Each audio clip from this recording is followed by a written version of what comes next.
Hello po, good afternoon. Ako po si Dr. Zenserly de Fontorum Pagaduan. Ako po ay isa sa mga district hospital chiefs dito sa Provincial Government of La Union, particularly po sa Bacnotan District Hospital.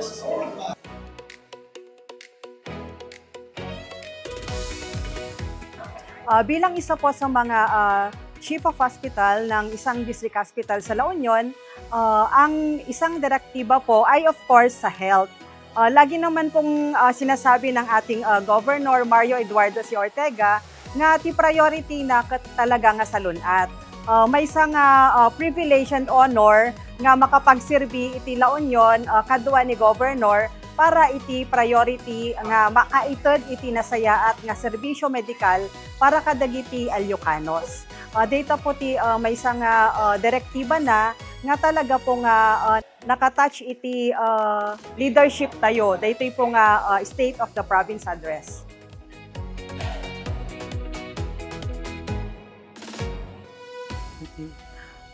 Kasgarod na ibinsa-binsar mo tatay ni Governor na ibaga na mat idi panagrugi na nga nagtugaw talaga nga may isuna kadagiti district hospitals. Nagitad ito isunan iti gamgamit idi equipment and also in-increase na ti manpower ti hospital. And adadagiti direktiba na nga infrastructure nga maipatakder. Kat dagitoy garod, it's still a work in progress. Iso na mo tinagibagatay, iti pa nagkaykaysa tayo, ma-achieve dagitoy nga banbanag. Kat masapol mi garod ti suporta, nga tuloy-tuloy kuma, dayjay pa nagitod iti ag-agas, equipment, can increase in manpower, tapno ma-inspire dagiti healthcare workers tayo ti La Union nga makapag-serbi iti nananay nga health services.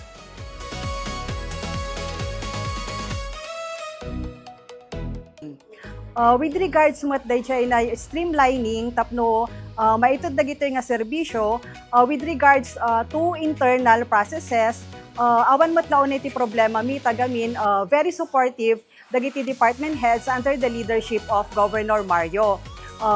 Tuloy-tuloy po ti communication with them tapno maipaay dagiti kasapulan miti manpower, equipment, supplies and infrastructure. And then with regards mo iti external agencies, particularly the Department of Health and the PhilHealth, adang matnikwa ni Governor nga mangga-guide kinyami iti panaki-communicate mi kinya da tapno tuloy-tuloy nga maitad dagiti kasapulan mi.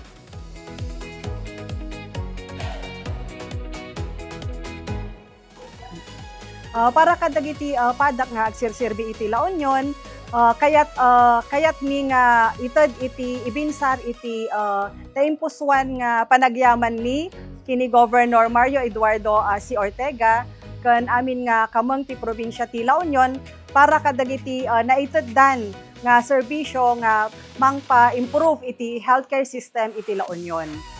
Dayjay lang apo kan amin tayo kuma agtultuloy tayo nga agkaysa tapno nasaysaya at pay iti maipaay tayo kadagiti Ilocos kadagiti sumarsaruno nga tawan. Thank you and La Union agkaysa.